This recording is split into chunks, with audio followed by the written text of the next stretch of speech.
The highest truth is one and the same with the absurd. Carl Gustav Jung.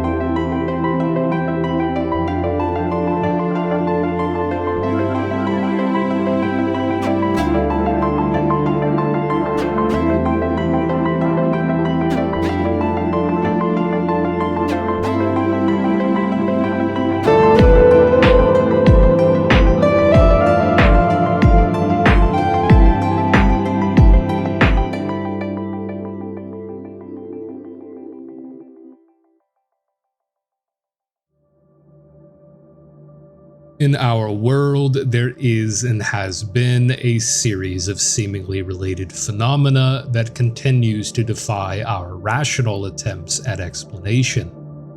These disparate phenomena have, perhaps for the sake of simplicity or their similarity, often been reduced to a singular concept known as the phenomenon. Our academic institutions and our dominant culture writ large have come to deem the topic of the supernatural with an aura of stigma, taboo, or unseriousness.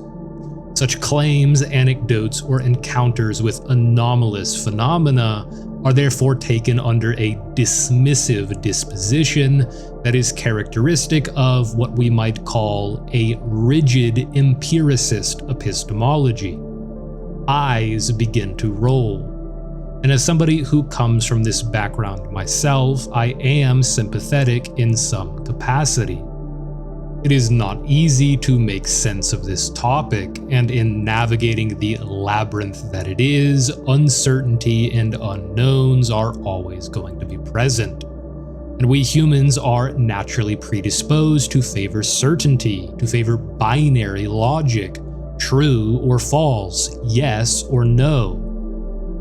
On the one hand, it's true that people often lie, embellish, misperceive, or otherwise convey mistruths.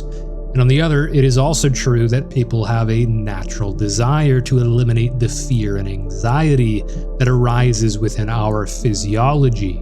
Such fear that might arise when in the presence of an idea that we may live in a world of far more absurdity, potential hostility, in more complexity than we initially believed. It is for this reason, and the many I will elaborate on in this video, that it is my firm belief that this mindset, this disdainful approach to the supernatural, will no longer do for mankind in the 21st century. Indeed, this topic has been of dire neglect within our contemporary academic institutions and our secular culture. It seems that because of the neglect of our academic intellectuals in addressing this topic, it has been relegated to the sphere of fringe entertainment, something for the movie theaters, science fiction, or fantasy, but surely has no genuine ontological relation to what is real. This video will be an exercise in speculative philosophy, and in getting it out of the way, allow me to address the rigid empiricists and the so-called skeptics of today by saying belief does not have to be binary. It does not always have to resolve to the logician's alternative, true or false. One can hold degrees, probabilities, and shades of truths in their mind.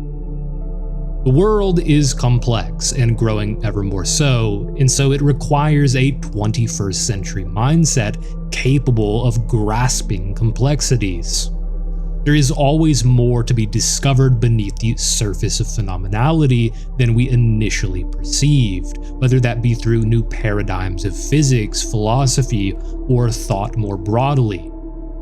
We are not the pinnacle of human knowledge and cognition. There is always something new which will emerge because mankind is never perceiving the universe in its entirety. He is only grasping at aspects of it in any given moment. It is only afterwards, when in self-reflection, that we gain the capacity to compare and contrast the many different facets of phenomenality, and through that come to a holistic or synoptic image of the world. Every generation is presented with the task of generating this synoptic image, and ours is no exception. It's perfectly acceptable to want to be rooted in the ontological and metaphysical map of reality that we were raised with. Yet take this too far and we have a kind of dogma that is contrary to the ethos of innovation and rationality, the ethos of the Enlightenment and the sciences. Sometimes we just have to call a spade, and if it looks like there's something going on here, there's probably something going on here. We must therefore be willing to suspend whatever ontological, metaphysical, and epistemological biases we may hold in examination of whatever phenomena is presenting itself as contradicting those philosophies. Especially when this category of phenomena is reportedly recurring on a consistent basis, even if it's rare or infrequent. On that note, if we are to treat the phenomenon with this degree of respect, I believe that we will eventually find that the nature of the phenomena is nodding us towards a fundamental philosophical re-examination.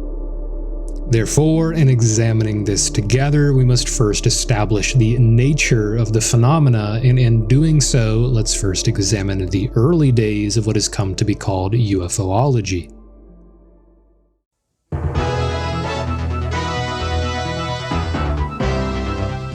Welcome back to On the Record. Dr. Jacques Vallée is an astrophysicist who provided the inspiration for the character of the French scientist in the film Close Encounters of the Third Kind. Vallée believes that UFOs are real, that they leave behind physical evidence, but that they don't necessarily come from outer space. I'm talking about when I listen to the witnesses, and I try to listen very carefully to what people tell me. They are describing phenomena and objects that appear very often out of nowhere, disappear on the spot, objects that are changing shapes, objects that merge together. If the technology or the phenomenon can do that, what that tells me is that it is manipulating time and space dimensions in ways that are beyond our science. And if they can do that, they can be from anywhere, anytime. They don't have to be from a particular planet in outer space. Jacques Vallée, a French computer scientist, stands out as one of the most influential figures in ufology. Known for his rigorous scientific method and openness to philosophical inquiry, Vallée has exhausted virtually all avenues of analysis when it comes to the UFO phenomena. Vallée was born in France in 1939, and his academic background in mathematics and astronomy provided him a solid foundation for his future research. His interest in UFOs was sparked early in his career while he was working at the French Space Committee. It was here that Vallée first encountered reports of UFO sightings, and his curiosity was further piqued by a personal observation of an unidentified flying object over his home in Pontoise in 1955. In 1962, Jacques Vallée moved to the United States to further his career in astronomy. He worked at the University of Texas and then at Northwestern University with the renowned J. Allen Hynek. Along with other members, they formed a group Hynek humorously named the Invisible College, which was a nod to the secretive circle of natural philosophers from the mid-17th century who challenged established dogmas of their time. It was comprised of members such as Isaac Newton and Gottfried Leibniz. During this period, Hynek was a scientific consultant for the U.S. Air Force's Project Blue Book. which was established to study the widespread reports and stories of UFOs that were of increasing concern to the American public. Initially, Hynek supported the Air Force's explanations and often helped to attribute sightings to conventional phenomena such as weather balloons, stars, or aircraft. However, over time, his views shifted significantly as he began to criticize the Air Force's approach to the investigations, noting that the project seemed more committed to debunking reports rather than investigating them with an open and scientific mindset. He was particularly critical of how the Air Force handled the data and its tendency to dismiss credible sightings. There was seemingly a top-down hierarchical incentive structure which compelled Hynek and others to chalk these occurrences up to prosaic explanations. It's important to note that Vallée, Hynek, and their colleagues were not making any ontological commitments in their research, and a key area of their study was examining what these experiences were doing to people and society writ large. Which is to say that judgment on the fundamental nature of these events was suspended as they analyzed the broader pattern of what was occurring. Thus, Vallée's methodology can be seen far more akin to a forensic science approach. The reason for this being, given that the nature of the phenomena is elusive, it's simply not amenable to the typical methods of the empirical sciences, which need reproducibility and experimentation. There are many who have been critical of this detective-like approach, and some of them have valid points, but the issue primarily lies in that what alternative is there to propose? It would be rather absurd to neglect thorough study of any phenomena because of its fickle and infrequent nature. And it's not as though there aren't plenty of phenomena within the social sciences, biology, or the natural world in its entirety, which do not lend themselves to reproducibility, but are nonetheless real and warrant further study. This line of criticism seems to therefore amount to a very uncritical, incurious, and unthoughtful approach, which is antithetical to the spirit of the sciences themselves. Describing this methodology, Vallée has quoted what social scientist Cynthia Nelson has written, and in her investigation of an apparition of the Virgin Mary in 1968, which occurred in the district of Zaytun of Cairo, Egypt, Nelson had the following to say. As phenomenologists, we suspend judgment as to whether the apparition is really real, a question for scientific naturalism. An attempt rather to understand what people do when confronting stress. If men define situations as real, they are real in their consequences. Now, I'd like to take some time and examine this apparition as it demonstrates the ontological ambiguity of these types of events. This apparition was reportedly once witnessed by up to 250,000 people in a single night, and has since been called Our Lady of Zaytun. Throughout a period of 3 years, this apparition of the Virgin Mary would occasionally reoccur over the church at night, and word of mouth was eventually able to garner a lot of attention. This category of anomalous event where the Virgin Mary appears in a seemingly incorporeal form has come to be called a Marian apparition, and the author Michael P. Carroll touches upon this event in his 1986 book, The Cult of the Virgin Mary: Psychological Origins. And in it, he reveals that the first reported occurrence at Zaytun was on the evening of April 2nd in 1968. 2 Muslim bus mechanics claimed to witness a woman dressed in white on the roof of St. Mary's Coptic Church, which is indeed where the phenomena would there on out continuously reappear on multiple evenings. One of the mechanics thought that she was a nun about to attempt suicide by leaping from the roof and called for the police. Soon, a crowd began to gather as they heard the mechanics shouting, "Don't jump." The police soon arrived and attempted to disperse the crowd, and interestingly reported that the sighting was just a reflection of the light from the street lamps. However, a church custodian suggested the figure was the Virgin Mary, which greatly excited the crowd, and the event itself ended after only a period of a few minutes.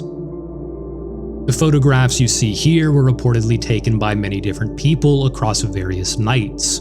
Only about a week later, on April 9th, this photo would be reportedly taken by an architectural engineer who lived in Heliopolis, Egypt. 4 days later, these would be taken by another resident. Here is another that seemingly depicts what I can only describe as some kind of strange ethereal energy and perhaps some robed-like figure standing in the center. This photo was reportedly taken by a German photographer. As you may have noticed, this anomalous event was not exactly in line with what people think of when they typically imagine UFOs. That is, until people began to see bright flying objects that were described as doves. Yes, that is allegedly what these objects appeared as to these people and within these pictures. Now, whether or not all, one, or some of these photos are real, fakes, or hoaxes in some capacity, I leave to you.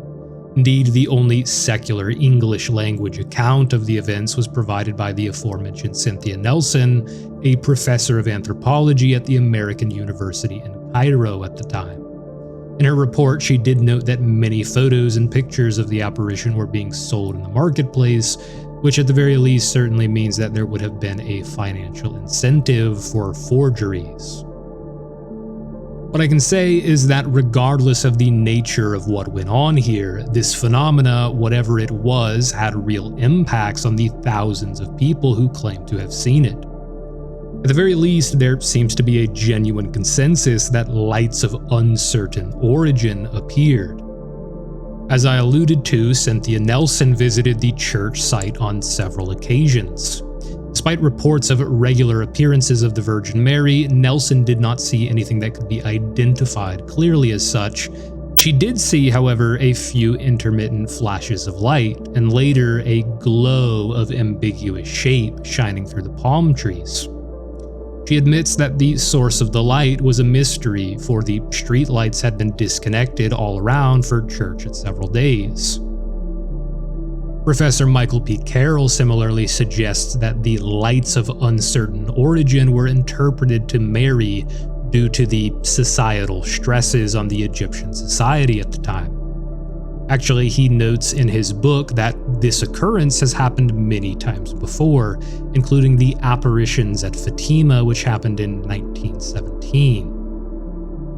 In other words, in Carroll's view, it would seem that he believes something of a genuine physical nature has appeared, but that people sort of dressed the object in their own mental beliefs or contents. It was a sort of physical stimulus which was dressed in the contents of the psyche, in other words. Thus, if we take this apparition to be an example of the many other Marian apparitions that Michael P. Carroll explores in his book, we can see that there is a sort of blurred line between the physical and the mental. Most people are often rather quick to chop these kinds of anomalous events up to one side or the other. For Vallée, Hynek, and the Fellows of the Invisible College, these kinds of events are indeed acknowledged as blurring the line between these two phenomenological dimensions. It wouldn't be long until both Hynek and Vallée became skeptical of purely physical or mental explanations, and analyzing these events on a case-by-case basis, it became clear that many of these anomalous events exhibited clear signs of both physical and mental origin. Vallée writes the following paragraph in his book, The Invisible College. Among those of my scientific colleagues who have taken an interest in UFOs, there have been two major approaches, which might be termed technological and psychological. Several physicists and engineers have examined UFO reports from a nuts and bolts point of view, On the other hand, the same UFO reports have been interpreted by psychologists as archetypes or as the fulfillment of a psychological need of the percipient. Modern science developed on the premise that these two domains of the physical and psychological must always be carefully separated. In my view, this distinction, although convenient, has been arbitrary. The UFO phenomenon is a direct challenge to this arbitrary dichotomy between physical reality and spiritual reality. In further demonstrating the nature of these kinds of supernatural occurrences, allow me to introduce Dr. Bernardo Kastrup. Kastrup is a notable figure in the realm of philosophy of mind and metaphysics. He was originally trained as a computer engineer and holds a PhD in philosophy. Kastrup has built a career that straddles both scientific inquiry and deep philosophical exploration.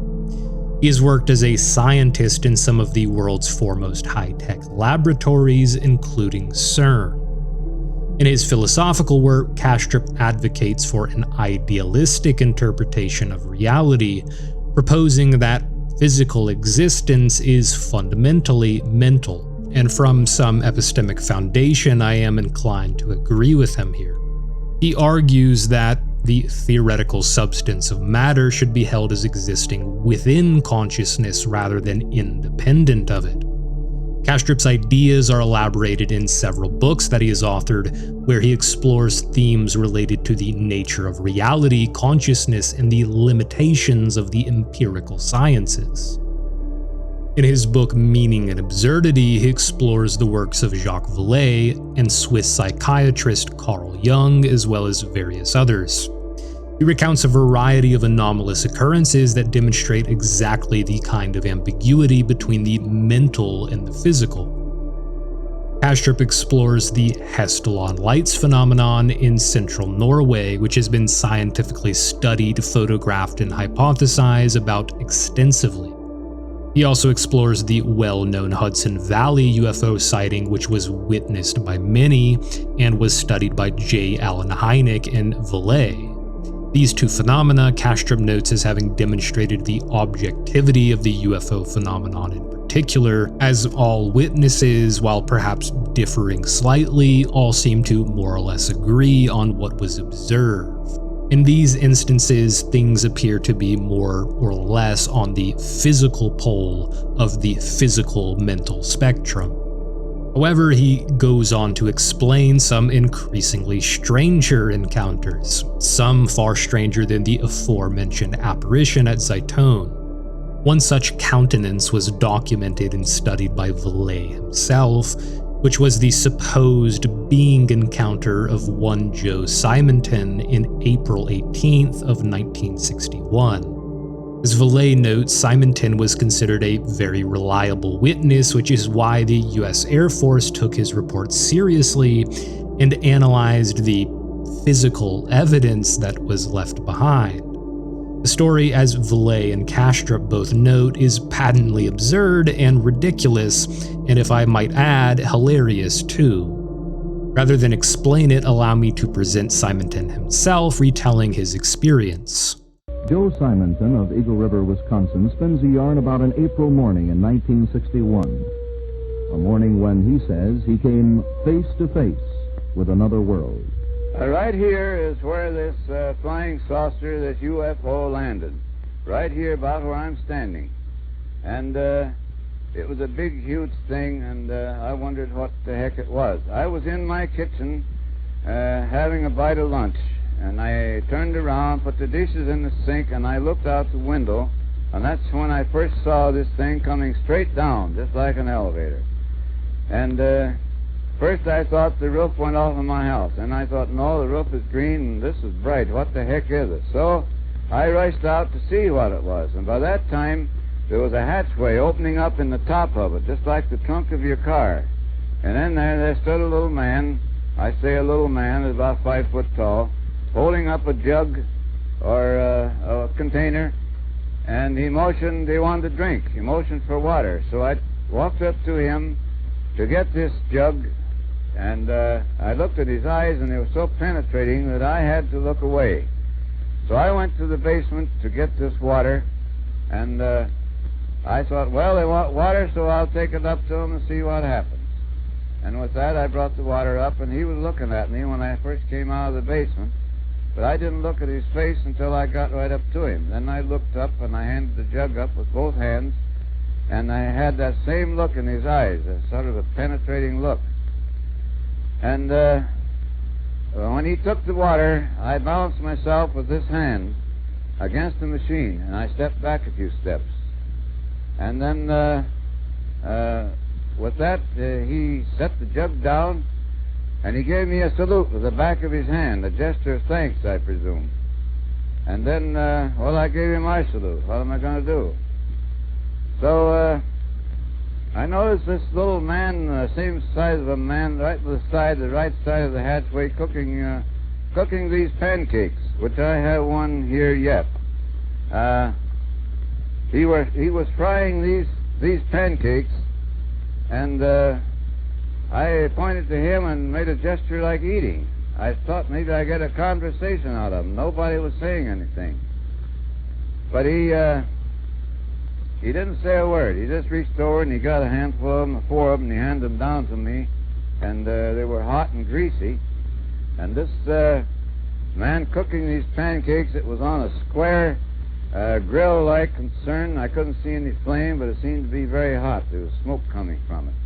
And if that was their food, God help them, because I took a bite of one of them, and it tasted like a piece of cardboard. And if that's what they lived on, no wonder they're small. And with that, he reached up and he closed his hatch with a heavy thud click like when it latched. And you couldn't a bit more see where that hatch was than you could see a hole in my hand. And with that, the thing started to raise just like it came down. Everything was time perfect. It went up about 20 feet. It tilted at 45 degrees straight south and shot off. And within 2 or 3 seconds, it was out of sight.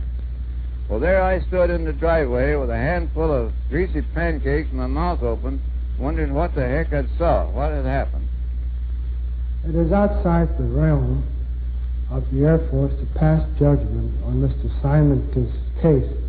However, the pancakes that he turned over to the Air Force were turned over to the Food and Drug people, and they were analyzed as pure buckwheat pancakes. Interestingly, as Vallée notes, the pancakes that these little men supposedly gave to Simonton were made with regular earthly ingredients, with one exception: they contain no salt. Now, there are many parallels between these contemporary alien encounters and those which have been described throughout history through folklore. Except these historical encounters seemingly took on the form, if you will, of fairies, gnomes, elves, jinn, and all sorts of beings which we relegate to the category of fantasy today. Celtic folklore in particular is a significant area of study for Vallée. Even though all in all we don't know a great deal about who the Celts were, it does seem clear that they had a very rich tradition of folklore, or what most would deem magical beliefs today. Now, the Celts held that salt was a repelling agent against fairies, and might have been used to protect homes, cattle, and people from fairy mischief or enchantment, which is identical to beliefs from various cultures all across the world. For example, in more recent European traditions, salt was believed to protect against witches, ghosts, and demons. Salt could be sprinkled across thresholds or carried in pockets to prevent evil beings from entering a home or following a person. One might be inclined to believe that this notion of supernatural beings hating salt is simply a superstition passed down from the original inhabitants of the British Isles to the later Christian inhabitants. But we find an identical belief all the way around the world upon the remote Isle of Japan as well. Salt has long been used in Shinto rituals to purify and protect spaces. It's common to see small piles of salt placed at entrances to businesses and homes to ward off, once again, evil spirits. The same essential use case is also found in India in the Hindu traditions. Another parallel between Simonton and older folklore is the motif of a mutual exchange. The Celts held that the fairies or the fair folk would occasionally bestow gifts upon humans, but these gifts could come with conditions. Accepting a gift from a fairy might also entail an unspoken agreement or an obligation, leading to unintended consequences if not handled carefully. The list of commonalities in these motifs goes on and on. The question is, why?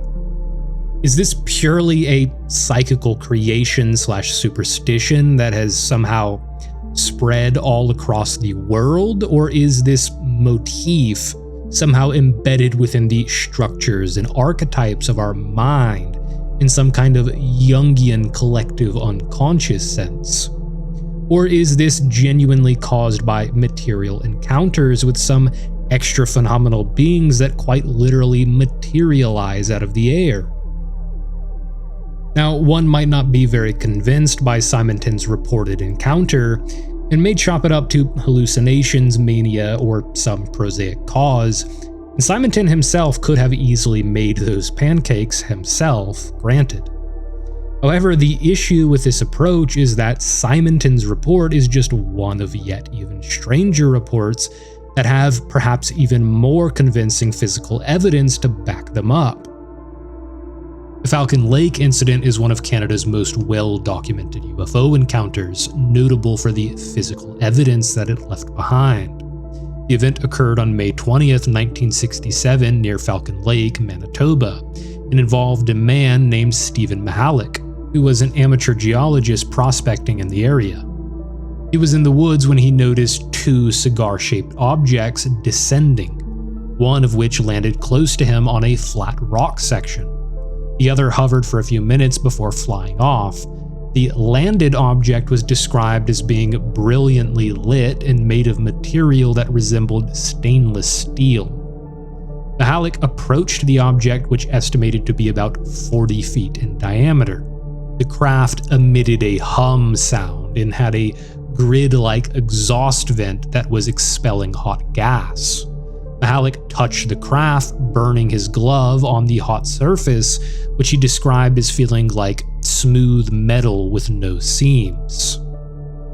As he peered into the craft through an open door, he was hit with a blast of hot air or gas straight to the chest, which set his shirt and undershirt on fire. This resulted in a first-degree burn on his chest in a grid-like pattern identical to the exhaust vents, which he described seeing. After stumbling around the woods in a daze for a while, Mihalik was treated at a hospital for his burns and later showed symptoms consistent with radiation sickness, including nausea, headache, diarrhea, and blackouts. Now, for these kinds of encounters, radiation sickness, or at least what appears to be radiation sickness, is something of a reoccurrent theme that Vallée notes in his many different reports that he's studied.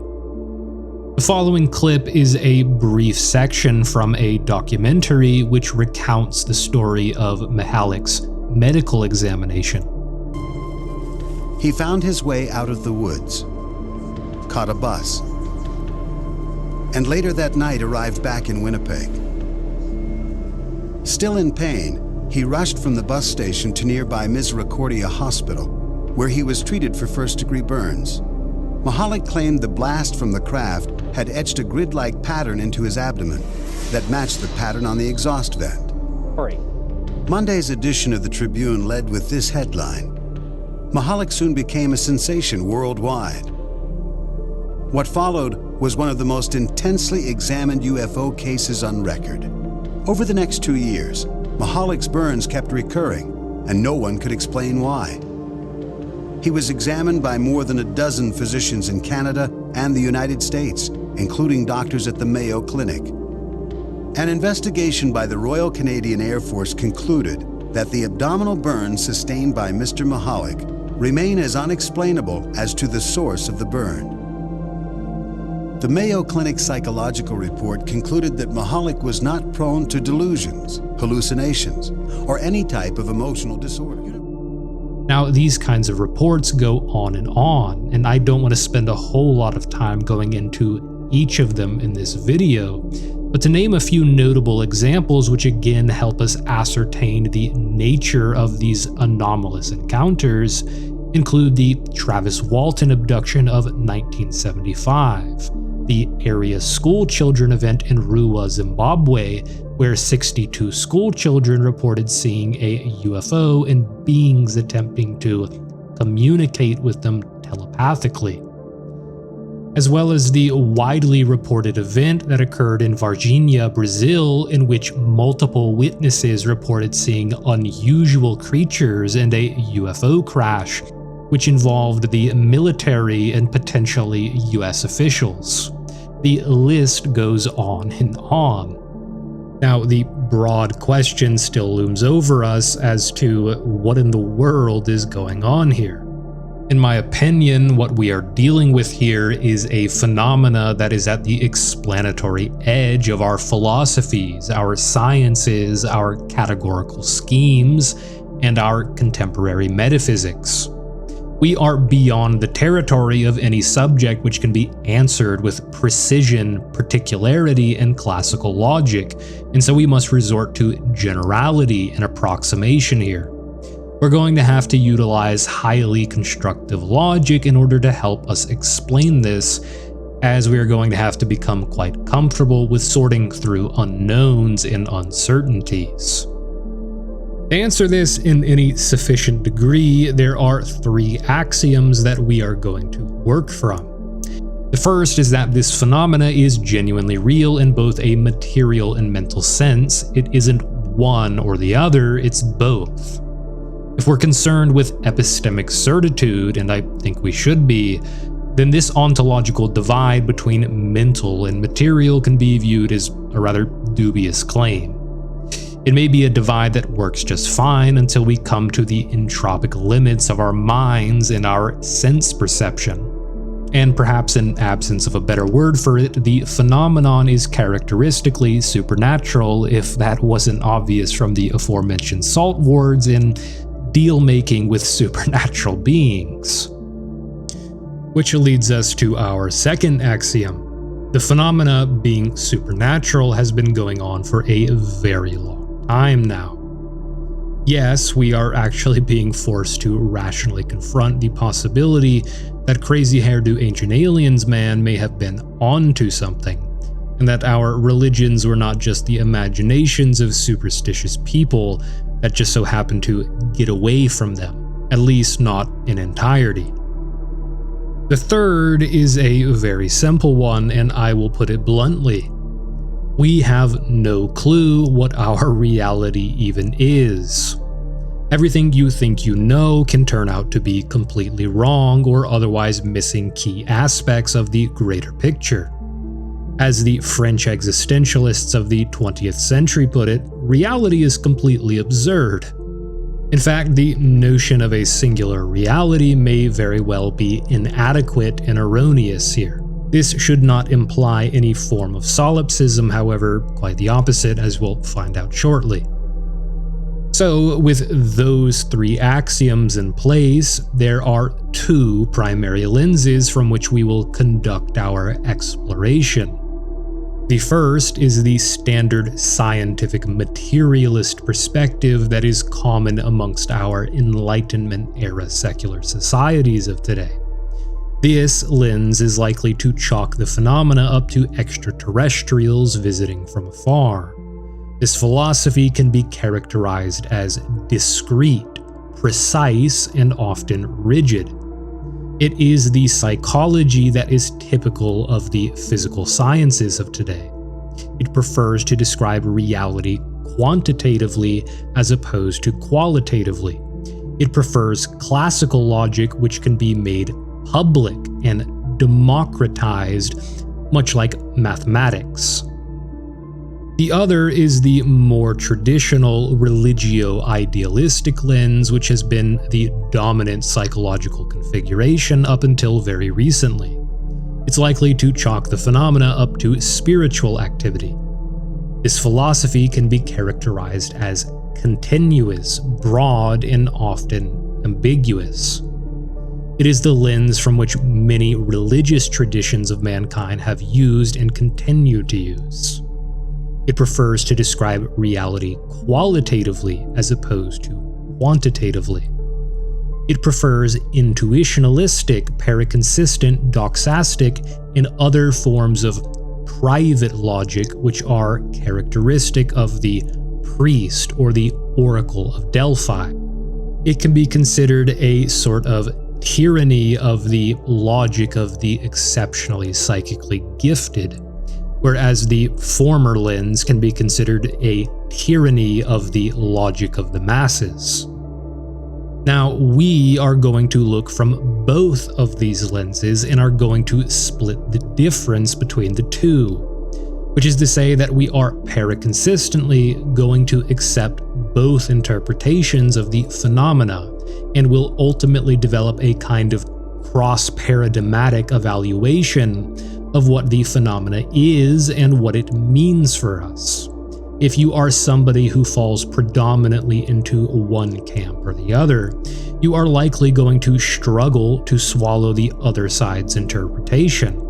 Again, though, the third axiom is key here. We have no idea what reality is. And as we stand shrouded in such ignorance, both of these lenses offer a valuable map which describes different aspects of phenomenality. In my opinion, it is a great tragedy of our contemporary state that mankind has come to see these lenses as incommensurate with one another. It highlights a lack of imagination on the part of the former and a stubbornness to move with God's rhythm and great wisdom and grace on the other. With that being said, in examining the typical extraterrestrial hypothesis that is common under this first secular framework, we find that it's not inconceivable that life could evolve on other planets and traverse the universe to make their way to ours. However, as Vallée conveyed in the clip that I played at the beginning of this video, if there are objects essentially materializing out of thin air and zipping around at immense speeds, then we are dealing with agents that are operant within our phenomenal world that may not be bound by space-time as we know it.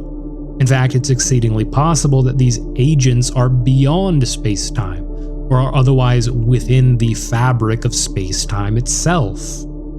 If you struggle with what I mean by that, please bear with me, as with time it may become clear what I mean. Again, we're engaging in highly constructive logic and things might get a little jumpy here.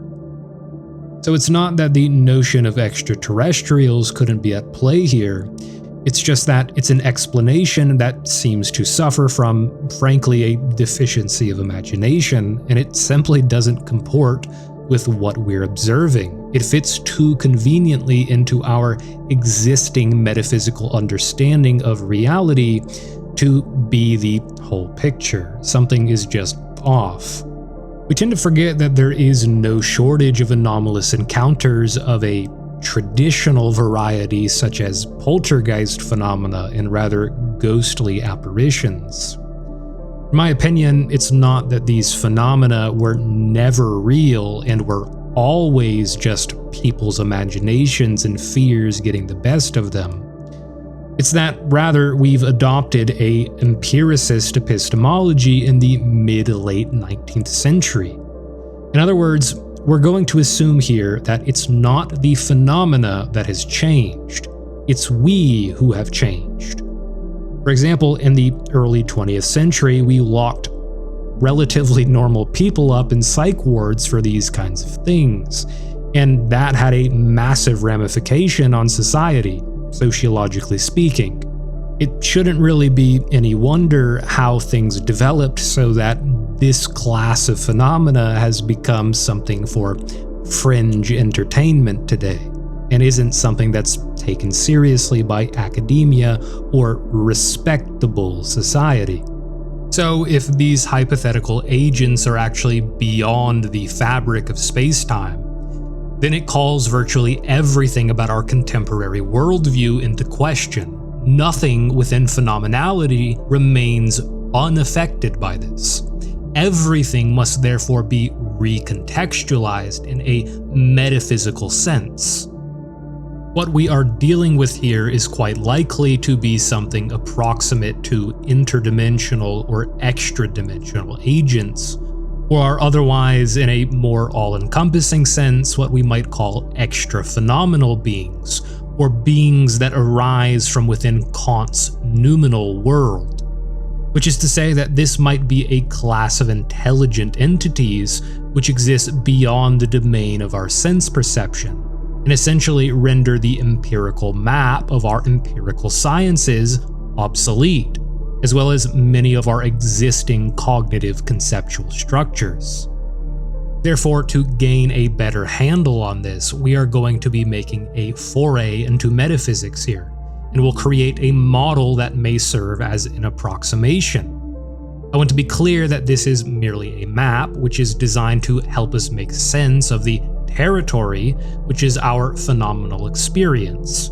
It shouldn't be mistaken for the territory itself. Which is to say, we are going to creatively generate a model and see how well it performs in helping us comprehend the phenomena. With that being said, I want us to imagine that these agents are extra-dimensional beings in terms of physical dimensions. To demonstrate this, I'm going to expand upon the Flatlanders analogy that Carl Sagan popularized. So if you aren't familiar with it, I'll play it now, otherwise feel free to skip this next section. In discussing the large-scale structure of the cosmos, astronomers sometimes say that space is curved, or that the universe is finite but unbounded. Whatever are they talking about? Let's imagine that we are perfectly flat. I mean absolutely flat, and that we live, appropriately enough, in a flatland, a land designed and named by Edwin Abbott, a Shakespearean scholar who lived in Victorian England. Everybody in Flatland is, of course, exceptionally flat. We have squares, circles, triangles, and we all scurry about, and we can go into our houses and do our flat business. Now, we have width and length, but no height at all. Now, these little cutouts have some little height, but let's ignore that. Let's imagine that these are absolutely flat.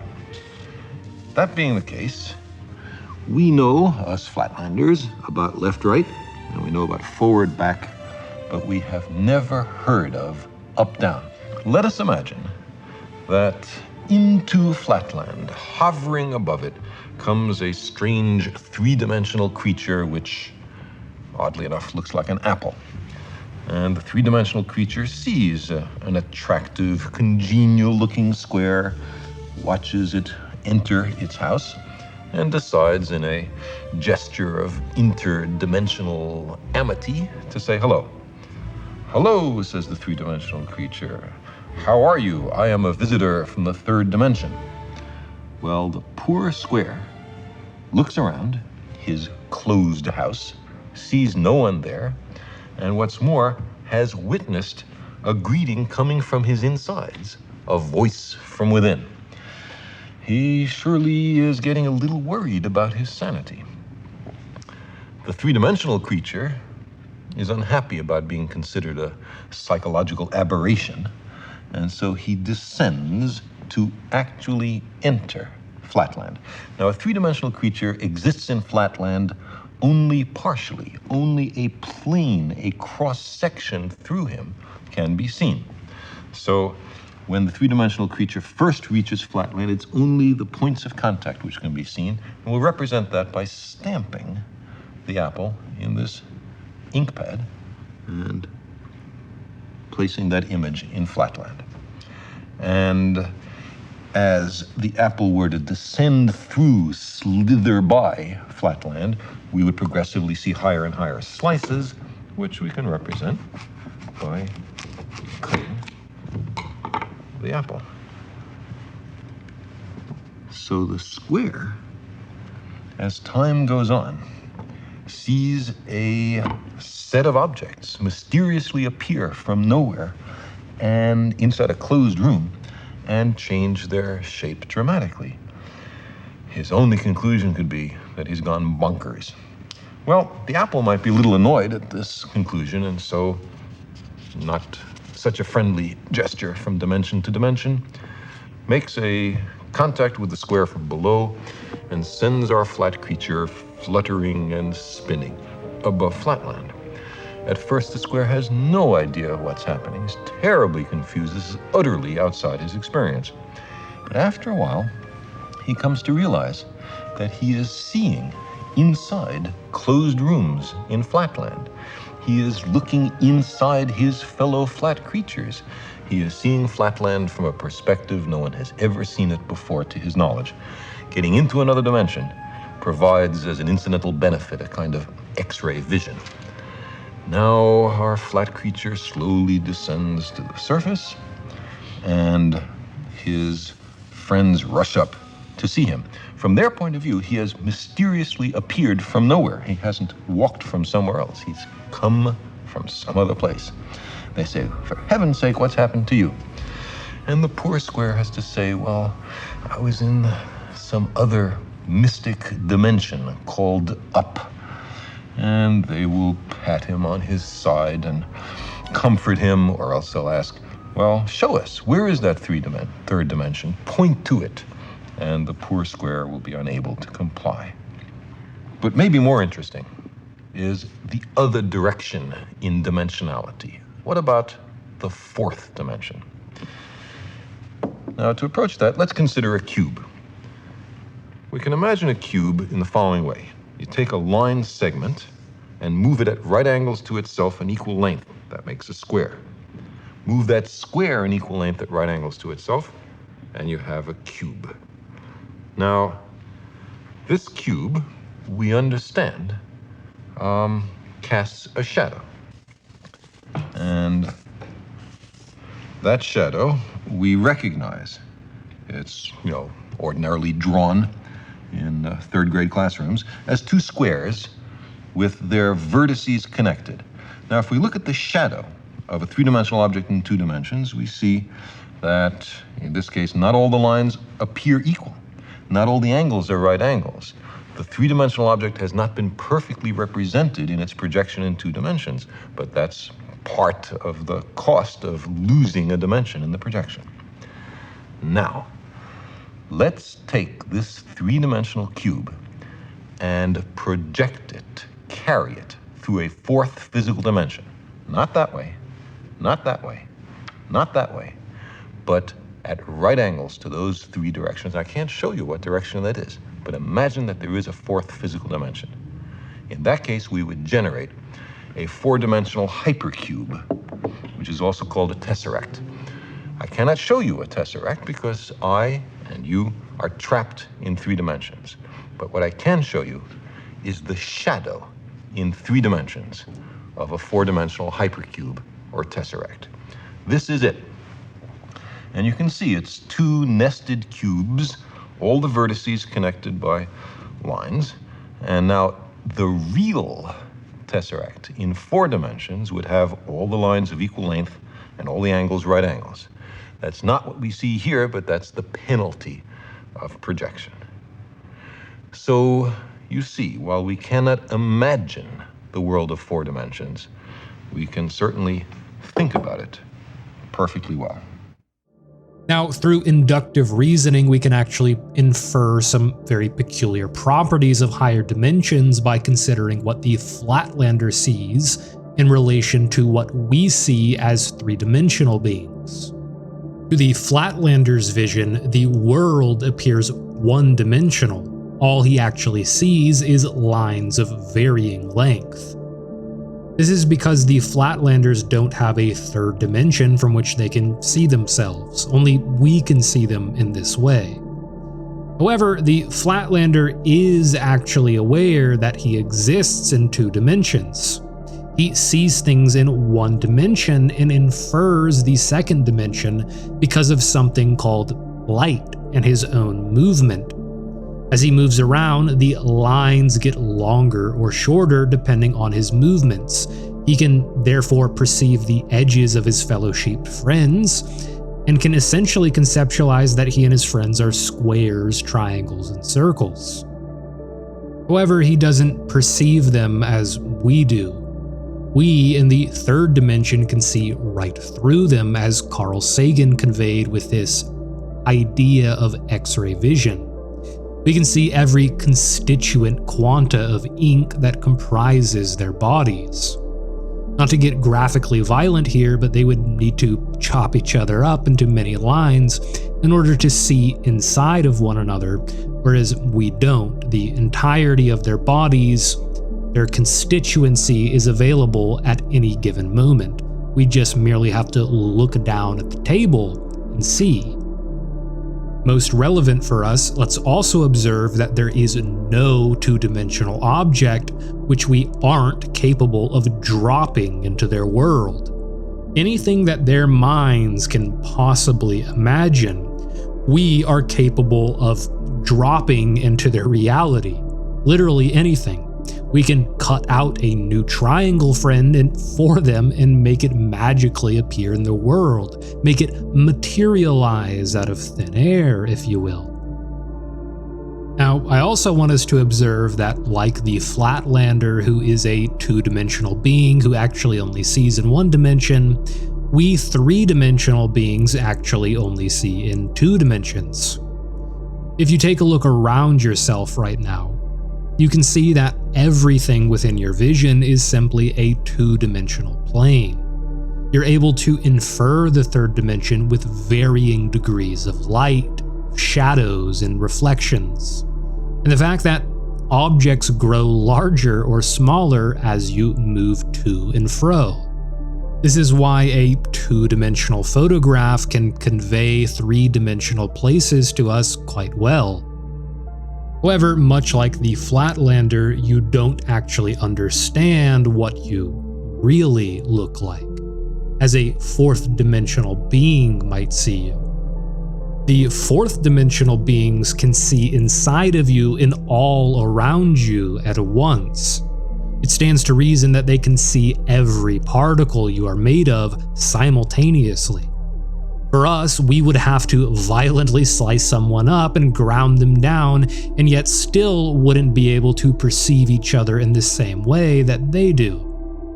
Not only can they see every atom you're made of, but they can pluck every atom you're made of too, just as we can poke every quanta of ink on the Flatlander's body. They could hypothetically pluck every atom, every molecule, every cell, neuron, and so forth. I think you may see where I'm going with this. In this sense, these higher dimensional beings are not simply above us or below us. They are within us and outside of us. This notion, as above, so below, as within, so without, is known as the second Hermetic principle. And quite frankly, the insight of this principle has been known to most religious traditions for a very long time now. So, just as we can drop any object that the Flatlander can possibly think of into their reality, a fourth-dimensional being could drop any three-dimensional object that we can possibly imagine into our reality. As crazy and as terrifying as that might sound. If all of this is true, a fourth-dimensional being may have the capacity to manipulate both the mental and physical components of our reality. That is, if we regard the brain as the sole mechanism which gives rise to our consciousness. If so, a fourth-dimensional being could pluck every neuron in our brain, drop a literal physical object of any kind or technology within our world, or even grab us, pull us up into the fourth dimension, and then set us back down somewhere else in our third dimension. This wouldn't at all be unlike what we see in abduction cases such as the aforementioned Travis Walton incident. Which leads us to another order of complexity that we need to consider.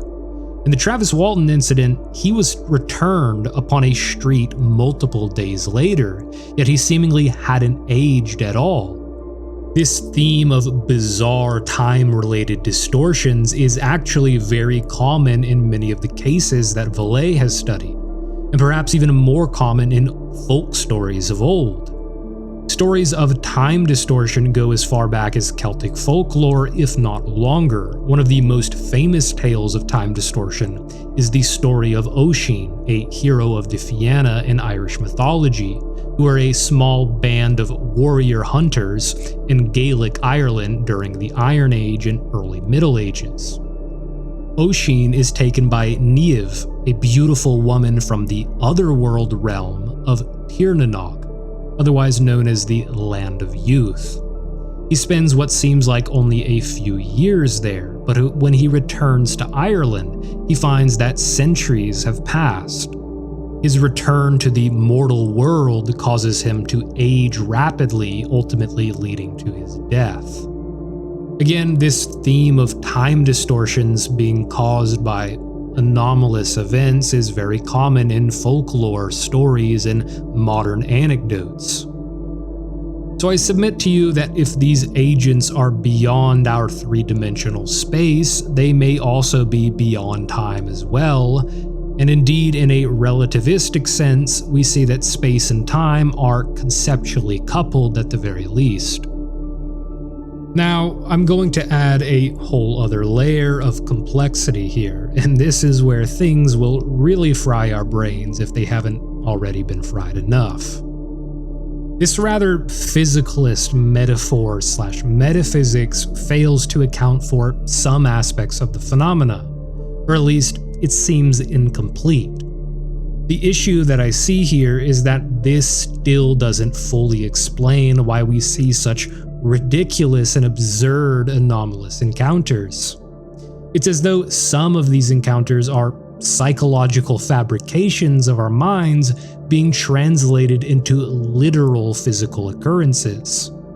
The following clip is Professor of Microbiology and Immunology at Stanford University, Dr. Gary Nolan, identifying the exact same issue. It's absurd that a flying saucer lands in a field, some guy gets out in a silver suit, and then proceeds to fix it as if it's, a car. Opens the side panel and, and then gets in and flies off. And so it's absurd. Look, this is a show. This is meant to make you think and realize that it's absurd. And are you capable of realizing that it's not at face, what you're seeing is not at face value.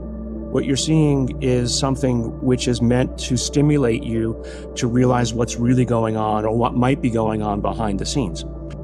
How can it be that these hypothetical beings living in the fourth dimension have such explicit knowledge of our internal experience, our sense of consciousness of what it's like to be, that they are capable of either manipulating physical spaces or plucking our neurons in exactly the right way? It's as though some of these beings are some trickster-like archetypal structure from within our minds that are manifesting physical things in our world. How can a psychological process manifest physical things? The simple answer is, if the mind is genuinely just a byproduct of dead inert matter, and there's nothing more to it than what we seem to see with our senses, then it simply isn't possible, which is the dominant worldview of today in our secular societies. I'll let you chew on that for a moment while I note that this is essentially what I meant at the intro when I said that the phenomena is nodding towards a fundamental philosophical re-examination.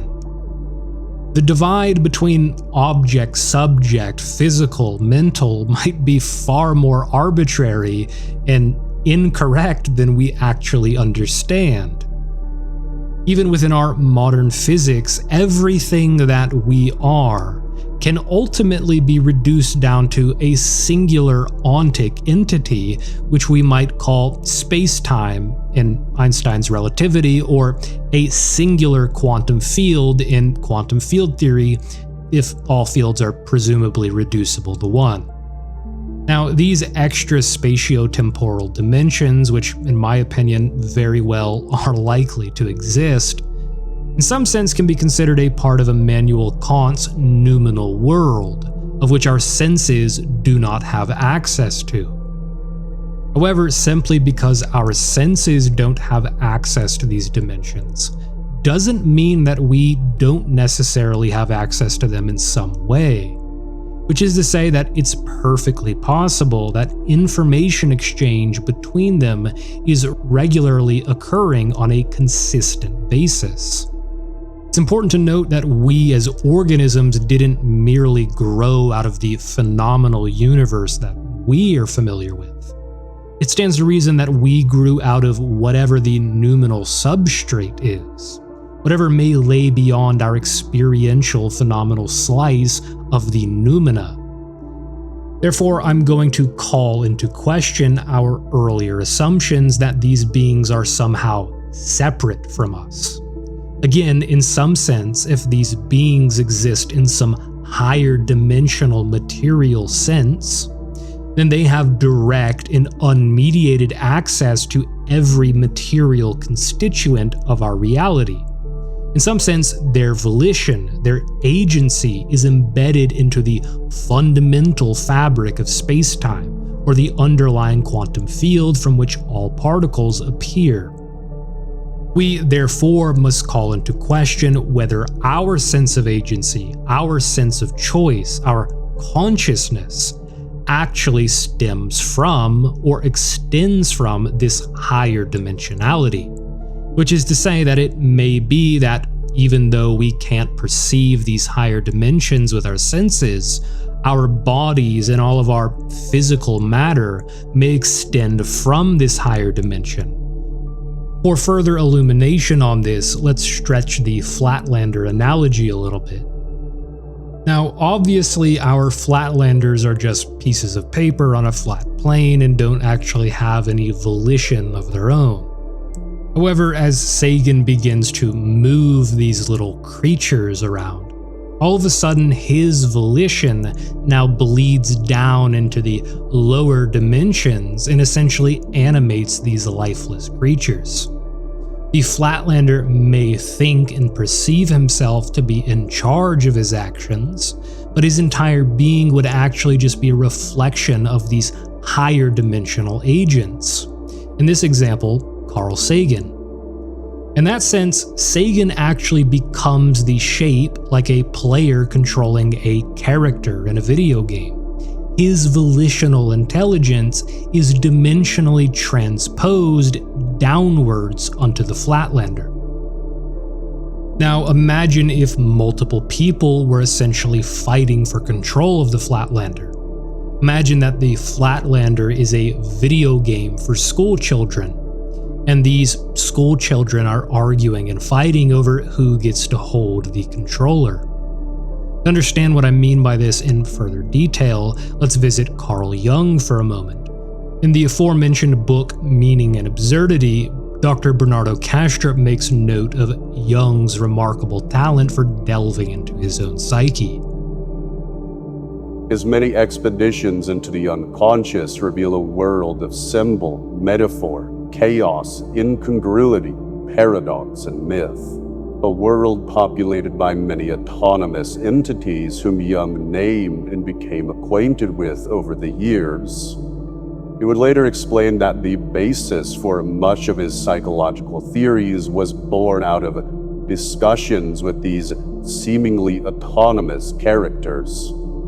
Among them was a flying winged man he called Philemon, who helped Jung realize that there is such a thing as psychic objectivity, or the reality of the psyche, that were parts of the mind that had autonomous existence and were not under his ego's control, parts that coalesced into a kind of internal reality, a populated universe that did not obey the laws of physics or logic, to which the external world seems forever subject to.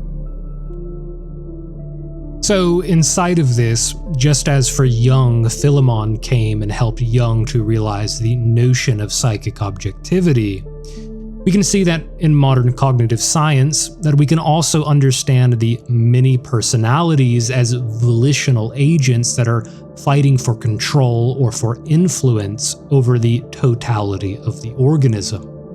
Yes, as absurd as it sounds, every moment you have the urge to reach for a donut, that can be considered a higher dimensional volitional agent exerting influence over space-time. To be clear, none of this is incompatible with our understanding of modern neuroscience, it simply just changes how we interpret it. Metaphysics is like that. If this is true, then not only are there volitional agents vying for control and influence over you, they kind of are you, or rather they give rise to your experience in a rather panpsychist sense. There is, therefore, a kind of higher dimensional power struggle, if you will, and by extension of the war going on for you, there is one going on for the entire collective organism that is humanity, as well as perhaps everything else within phenomenology. Understanding things through this lens may really help us in charitably understanding what religions have historically been trying to say when they speak of things like battles between angels and demons in the heavenly places. Really, every culture throughout human history has more or less understood this concept, and it has been integrated into their worldview. Ours is rather the bizarre exception, which is completely ignorant of this hypothetical aspect that's occurring within our reality. In fact, these agents may be guiding the process of evolution itself. It may be that the development of life is the hand or hands of these agents creating evolutionary bodies for themselves to incarnate into. I suspect that this may be distasteful for the traditional religio-idealistic worldview and the scientific materialist one, and the reason for that being, I am indeed suggesting that yes, evolution is very much real and simultaneously being guided by extra-dimensional intelligence. Both sides of the spectrum under this view would have aspects of the truth. If this is true, then the notions of a biogenesis and intelligent design are essentially two sides of the same coin. Now, we could go on and on drawing further insights from this Flatlander analogy, but before I conclude this video, I want to step back to this contemporary split between the secular and religious worldviews, and hopefully put them into some perspective.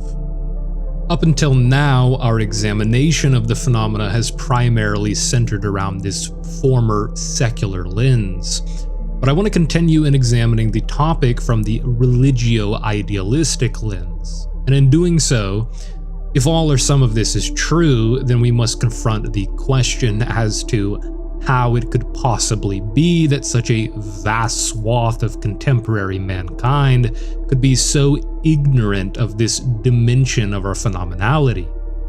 If this is real, how did we get to this point? And to answer that fully, we're going to look at history and natural law through the principles of alchemy. The reason why we have to look through this alchemical lens is because alchemy is what gave rise to the modern physical and social sciences to begin with. It's the forebearer. We have to look through this lens because alchemy, in some sense, is the universal metaphysical lens from which virtually all other sciences can be derived. Which is to say that if one understands the principles of alchemy and natural law, then one holds the universe in the palm of his or her hand. It is a holistic metaphysics. Alchemy allows us to understand natural law through generality. The contemporary physical and social sciences allow us to understand natural law through specificity. Again, through alchemy, you can derive virtually any field that has to do with complex components working in tandem. chemistry, sociology, psychology, game theory, economics, and so on. In fact, again, that's precisely what happened in history. Alchemy is considered a proto-science from the perspective of the modern empirical sciences. By understanding these generalities, these processes that occur within nature and how they interrelate, one can actually steer or manipulate these and shape nature to his or her own ends. Again, what I want you to notice here is that it's a science of generality that has beget these specific disciplines. The one who is an expert in his specialized field of study is indeed proficient in that field of study. However, the one that has specialized in generality rules over every other specialized field, as though it's a head and all other specialties are but mere appendages. For example, you could derive many of these concepts that I'm discussing now from game theory, but to some degree it would be divorced from history and greater phenomenality, which is to say that within the mind of the beholder, it would be divorced from a greater synoptic image of the world. The principles of alchemy can be considered universal. To be clear, the generalist is never capable of inventing the atomic bomb.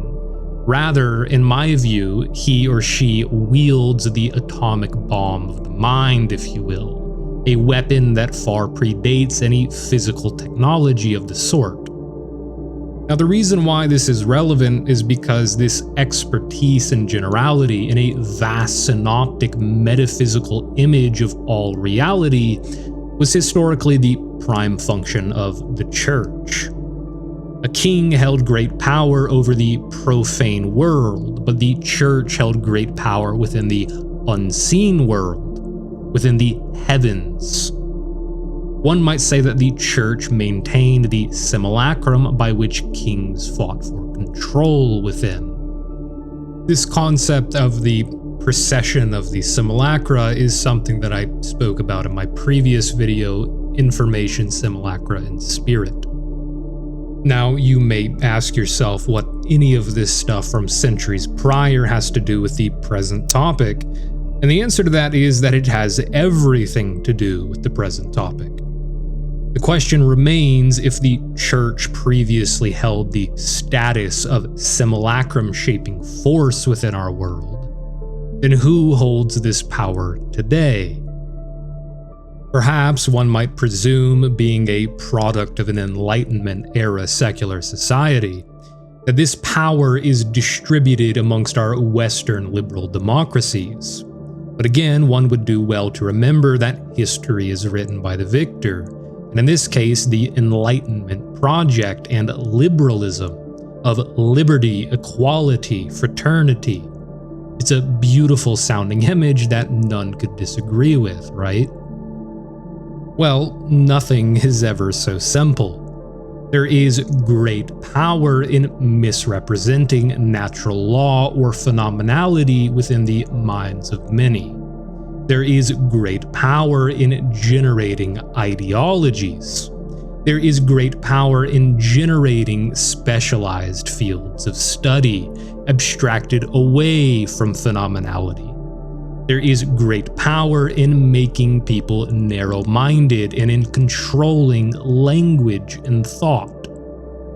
There's great power in making metaphysical thought taboo, unfashionable, or unacademic, such as what ensued in the late 19th and early 20th centuries. I presented the idea of public logic versus private logic earlier, as well as the idea that the priest class was a kind of tyranny of the exceptionally psychically gifted.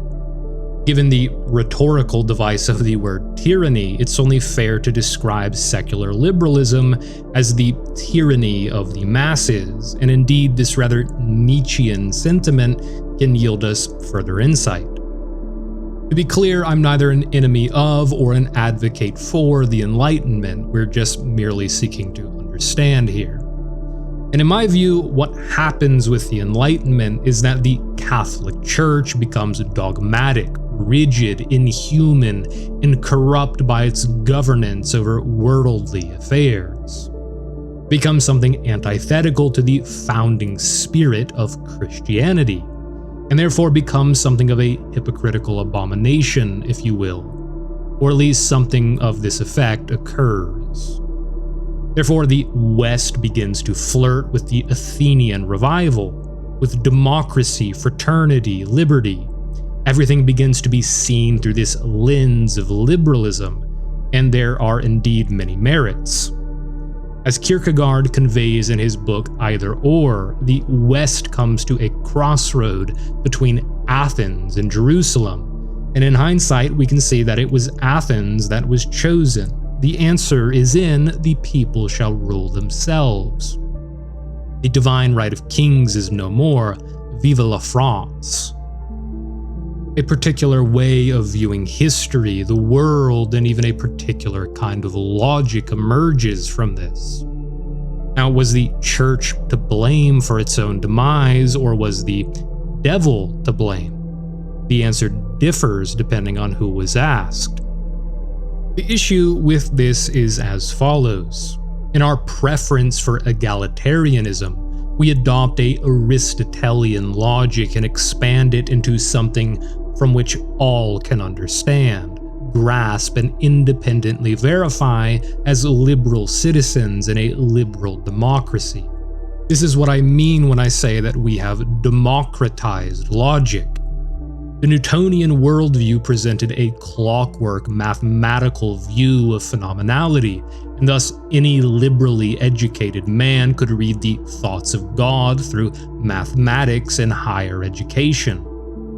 Thus, the priest class and divine revelation was made to appear obsolete. In hindsight, it's obvious that this was always going to occur ever since Aquinas argued that human reason, when properly employed, could lead to knowledge of God's existence and his attributes. This domain of Catholic theology, in this sense, is the progenitor of today's physical sciences. As Kierkegaard succinctly wrote, the system of thought represented by Thomas Aquinas is not Christianity. No, instead it's the beginning of a systematic description of phenomenality. It is the birth of the systematizers who seek to build a consistent logical framework. At least it's the rebirth of the post-Socratic thinkers that Nietzsche rebuked in his day. And so the private logic of the oracle of Delphi, of the saints, of the mystic, was simply relegated to the category of some charlatan pretending like he has some special knowledge that we, the people, don't have access to. The ontological foundation, the simulacrum in which our minds come into a singular consensus reality, shifts away from the hands of the priest class and moves to the uniform consensus of the people. Or at least it does on paper under the beautiful ideal of what the Enlightenment and liberalism is supposed to represent. Now, as much as I sincerely love and admire the ethos of liberalism, I think that few would deny that Osho said it best here. Because democracy basically means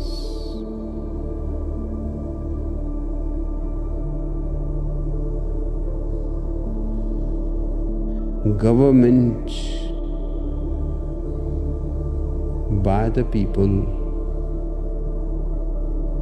of the people, for the people. But the people are retarded.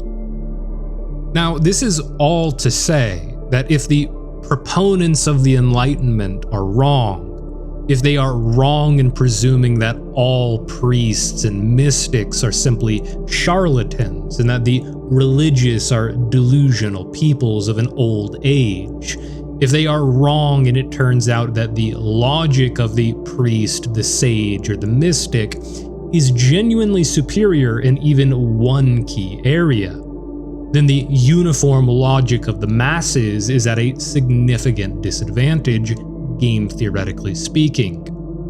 If this is true, what this means is that it's inevitable that the minds of the masses will become captured in some way. I want us to observe that prior to the Enlightenment, if you had an issue with where things were headed, then you knew essentially where to look. You looked at the church, you went to the Vatican. The people who presided over the earth on behalf of God were generally public figures. Now, when being asked who rules over you, who would you point to? Perhaps you'd point to your president or your prime minister, but we, my friends, live in an increasingly post-capitalist era of massive resource controllers. Setting aside the naivete of this answer, we still ask, what rules your bureaucrats? There is seemingly nobody to point to, just merely shadowy figures passing by. More so if the aforementioned alchemical principles have long since been known to the psychically gifted among us, then it would have been known by a select few that the dissolution of the church would lead somewhere approximate to where we are now.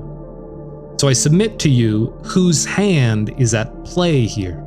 Is it a man's or a group of men, or something else entirely? If it was men, was it a conscious guidance, or some unconscious impulse between many people? To provide an example of it being an unconscious impulse, if a group of politicians come together and neglect some area of their elected responsibility, and many people suffer as a result of it, even if they're all unconscious of their inaction, have they still not made a choice? Why were they not emotionally motivated to do so? Or in other words, what is it that did or didn't emotionally grip them and tell them that this is important, and thus bring into their conscious minds? Why was this not within their capital W will? More so, what role does religion serve, if not the influence of this capital W will that exists within us? What is one's God if not that which one aligns their will with, what they hold in the highest of importance?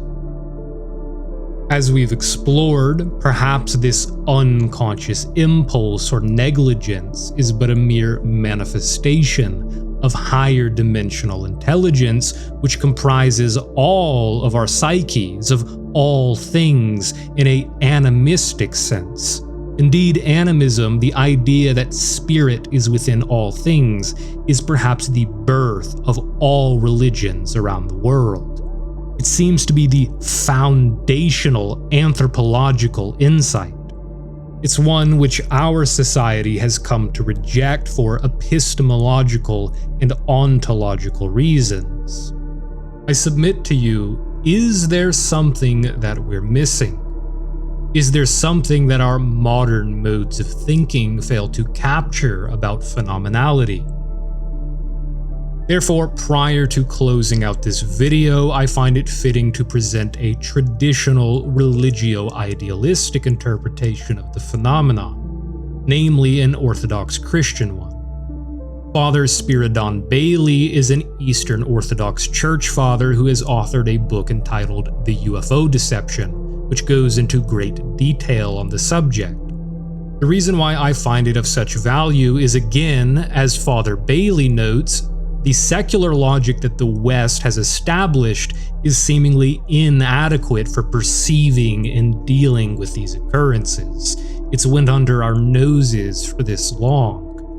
Indeed, we as Enlightenment-era Westerners simply don't have a genuine account, narrative, or story as to what this phenomenon is or what these beings are.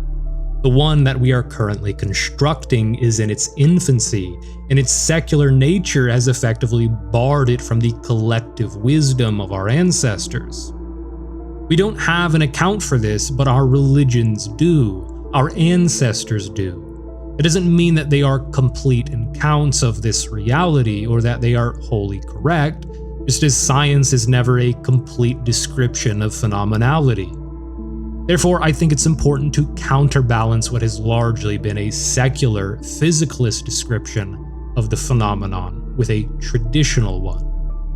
With that being said, allow me to present to you Father Spiridon speaking on the subject, and then read a few excerpts from his book.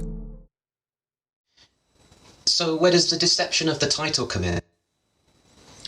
Well, as I researched the topic, I found really two major deceptions taking place. The first is a human deception. There's lots of evidence that I provide in the book that shows that government agencies, military agencies, are perpetrating an enormous deception that's been going on for decades, since the mid-1940s.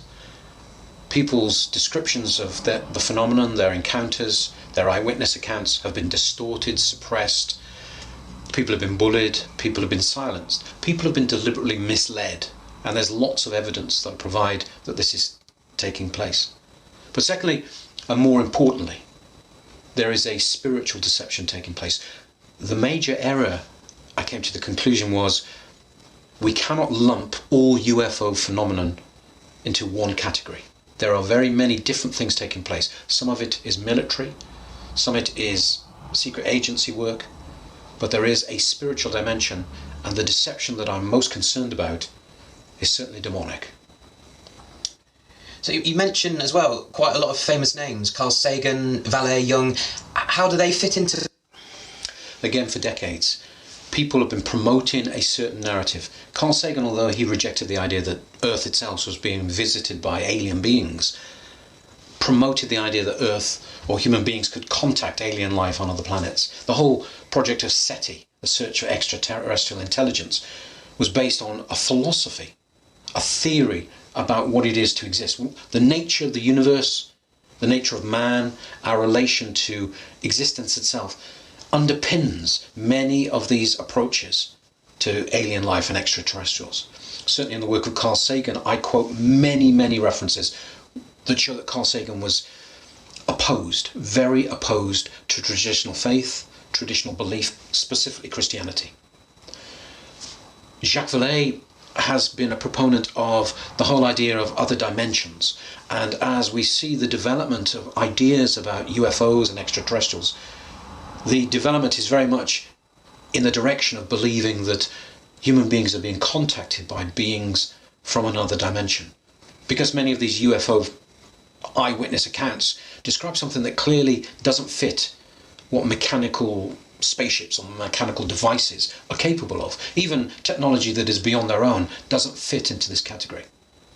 Carl Jung was very interested. He wrote himself for decades. He researched and showed interest in this topic, but also, as with so many of the different people I talk about in the book, Carl Jung had very serious interest in occult topics, and his interest in UFOs stems from his occultism.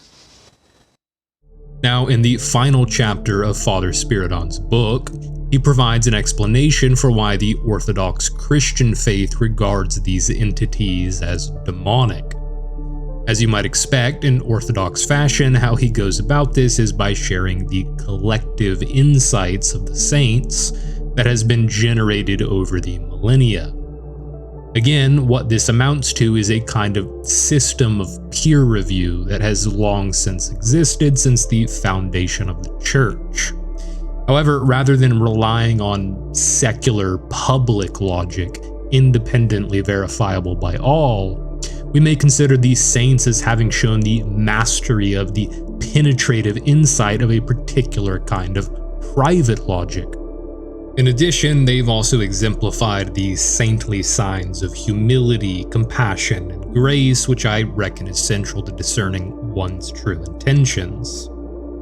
It's important to note, given that most of us here are Westerners, where liberalism, Protestantism, and Catholicism are the rule, that in Eastern Orthodox Christianity, there is no pope or a vicar of Christ, there are simply the church fathers. What this amounts to is essentially a council of wise elders which weigh each other's hearts and minds in a sort of system of checks and balances, if you will. None of them are above one another. It's a priestly order with a notably more democratic hierarchical structure than what the Catholic Church ended up with. I mention this because it tends to rub liberal-minded folks the wrong way when someone speaks in terms of what we believe, as in the beliefs of the church or the collective, which often strikes us as distasteful and anti-individualist. I think there is an implicit impulse within the culture which wants us to write this off as mere dogmatism, but I think we do well to heed all perspectives. On that note, Spiridon writes of these supernatural beings.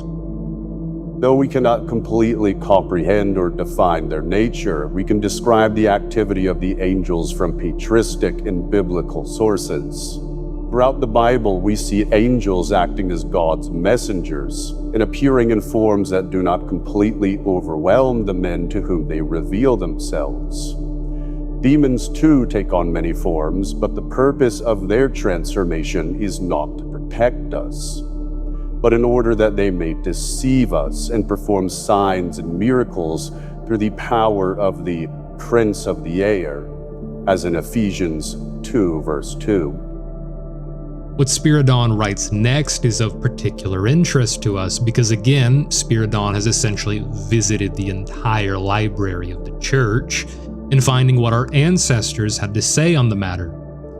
In the following passage, I want us to note the use of physical language that St. Augustine invokes. And yes, we are talking about the St. Augustine of Hippo, who was born in 354 AD. What he describes is nothing short of astonishing, in my opinion. Spiridon writes, Blessed Augustine tells us that the nature of demons is such that, through the sense perception belonging to the aerial body, they readily surpass the perception possessed by earthly bodies. And in speed, too, because of the superior mobility of the aerial body, they incomparably excel not only the movements of men and beasts, but even in the flight of birds.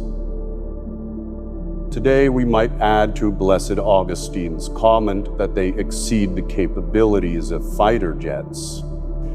The ability to transform themselves is also confirmed in St. Paul's second letter to the Corinthians, when he says, Satan is transformed into an angel of light, and his ministers as the servants of righteousness.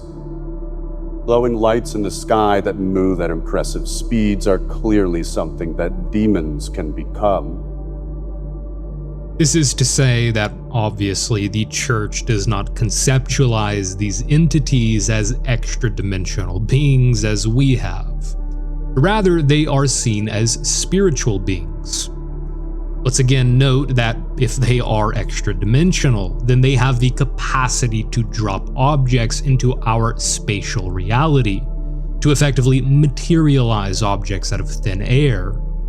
The following passage provides clarity on this and a theological explanation for why mankind has lost the capacity to largely perceive these beings.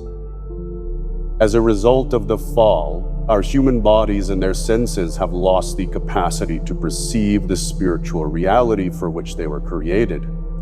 As St. Ignatius Bryanchynov writes, In this condition of darkness, by reason of their extreme crudeness and coarseness, the bodily senses are incapable of communion with the spirits. They do not see them, do not hear them, do not sense them. Thus, the blunted axe is no longer capable of being used according to its purpose.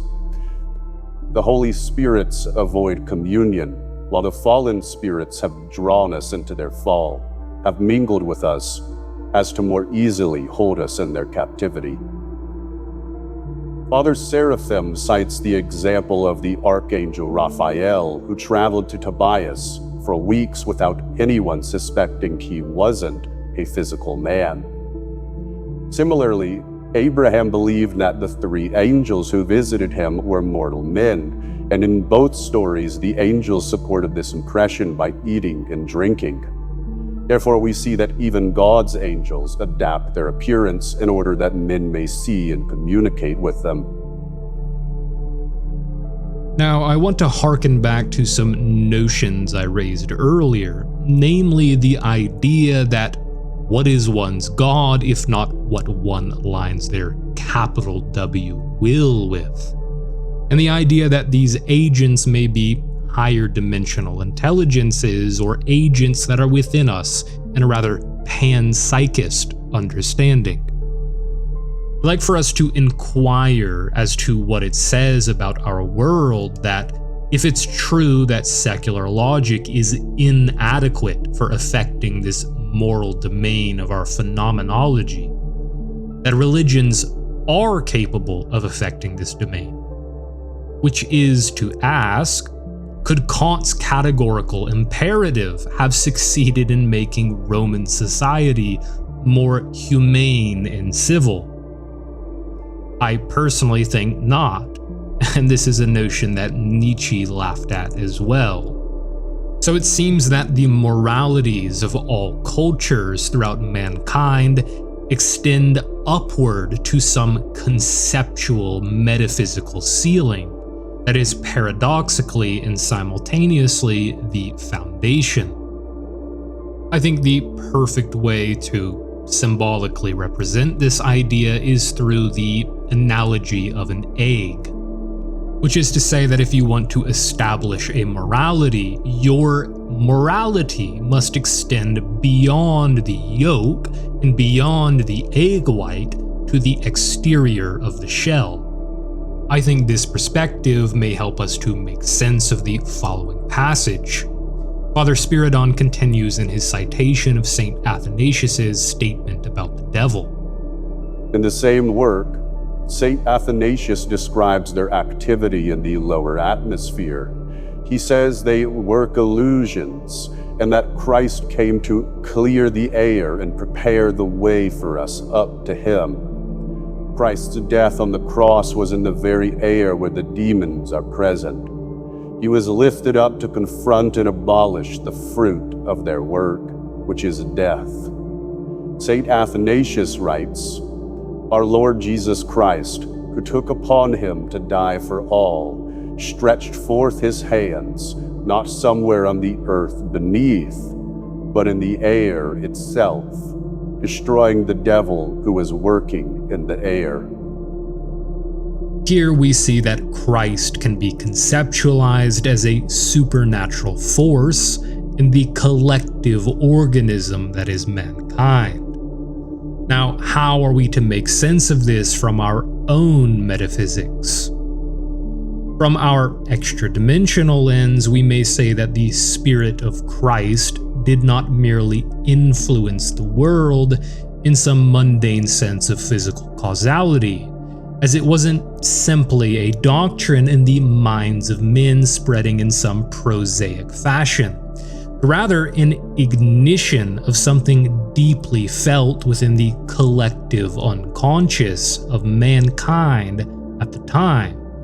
Something which affects the many sub-personalities within us that Jung spoke of, and therefore something which panpsychically extends upward into the higher dimensional strata, and perhaps counteracted these agents beyond space-time that were turning mankind into an instrument of their own ends, even perhaps guiding the process of evolution according to its own design.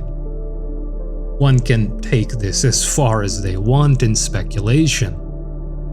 One thing we can say for near certainty, though, upon examination it appears true that prior to the advent of the Christian era, the gods or spirits which the Greco-Romans worshipped were seemingly leading mankind nowhere good.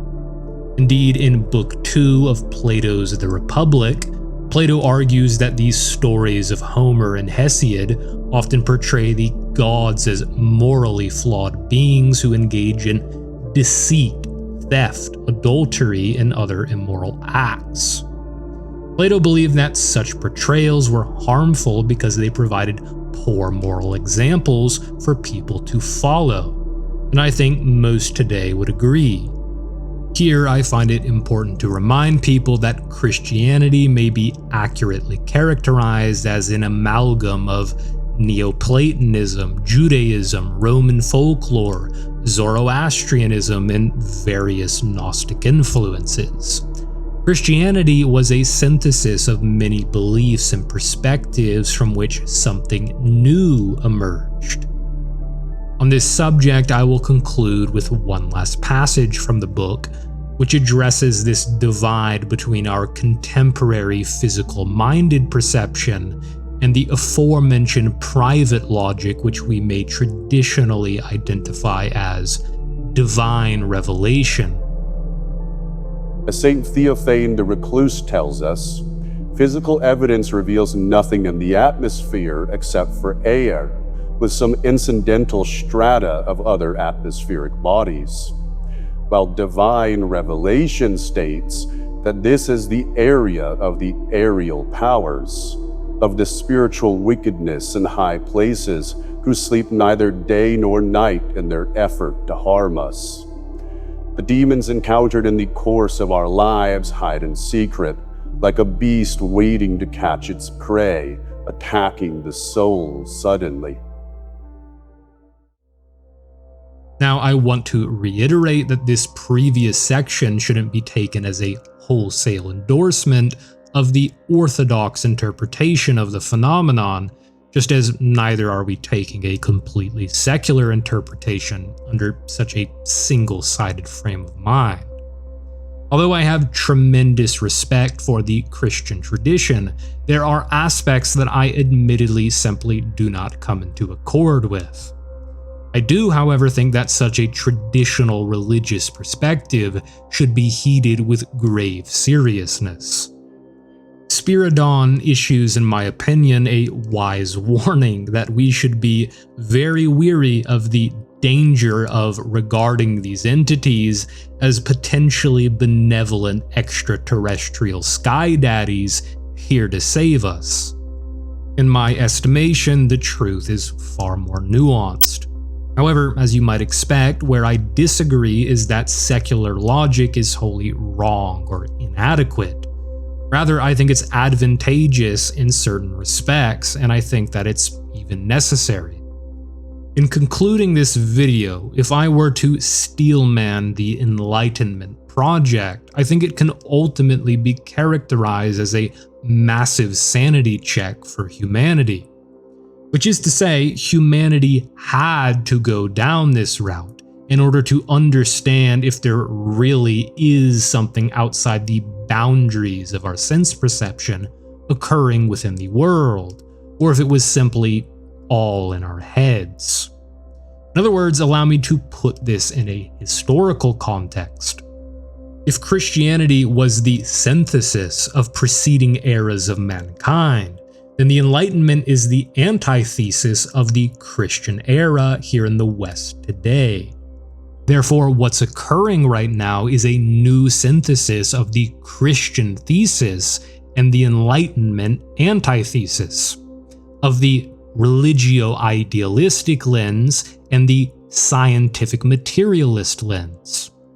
Both of them will be synthesized in the same way that Christianity synthesized the preceding components of its respective eras, of Neoplatonism, Judaism, Roman folklore, Zoroastrianism, and various Gnostic influences. History is repeating itself in some way. Again, I think we needed this as a sanity check, and it seems clear that the Enlightenment project is coming to a close right now, as it must end or the consequences may be catastrophic. Again, the Enlightenment project has essentially divided our phenomenology into two. It's divided our psychology into two camps. In the minds of many, I find that it's far too often that belief in some greater noumenal reality and the transcendent is held at being at odds with rationality and reason. I find that what those of this frame of mind fail to see is that there is a difference between pre-rational thought and post-rational and cross-paradigmatic thought. I think we should make no mistake that our dominant scientific materialist perspective is the final simulacrum which our minds will come to inhabit. Therefore, as I stated at the video intro, such a disdainful approach to the supernatural and to the metaphysical will increasingly become an obsolete way of looking at the world. I think the last titan upholding the entire scientific materialist paradigm was Daniel Dennett, who recently passed away. His passing is a great tragedy, but I believe the timing of his death will become something of an emblematic marker in the history books. I think history will characterize Dennett as a kind of atlas upholding this dying philosophical paradigm upon his shoulders, and that he, however, in the end couldn't sustain the weight of the historical dialectic amassing upon the periphery, for none can stand against natural law. One may bend it, but never can it be broken. And I think that we are increasingly finding that this paradigm has been stretched and bent beyond its usefulness. Thus, what is emerging right now is a period which some have already begun to dub the re-enchantment. The reason for that being, people are rapidly discovering that the universe is perhaps quite literally enchanted. As physicist Nima Arkani Hamed conveys, physics is beginning to seek beyond space-time, and the potential implications for this are earth-shattering. In the cognitive sciences, the evidence is becoming increasingly clear that there is something parapsychological occurring within consciousness. Notions of non-local properties of consciousness are becoming increasingly spoken of. In the field of philosophy of mind, various other ontologies are developing increasingly convincing arguments against the current physicalist one. And of course, this is completely ignoring the supernatural aspects of phenomenality that this philosophical perspective has long since been inadequate to address in any honest manner. These are topics that I intend to address in later videos, but for now, I want to thank you guys for listening and have a wonderful day.